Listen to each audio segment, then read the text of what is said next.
Hey everyone, welcome back to the channel. In today's video, I'm going to show you how to turn off Reddit email notifications. It's really simple and easy. The process will be same on Android and the iOS device as well. So make sure you are connected with internet and then open your Reddit application.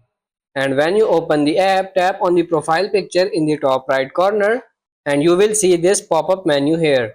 Here, scroll down and you can see these options.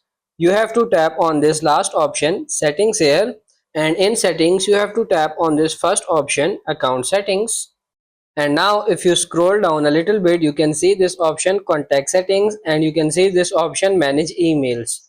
Just simply tap on it, and now you can see the last option, unsubscribe from all emails, which is now turned off. If your is turned off as well, you just have to toggle this on, and now you can see your all notifications on Reddit application is disabled. So that's pretty much it for this video. I hope this video was helpful. If it is, like it and subscribe to the channel. Thank you.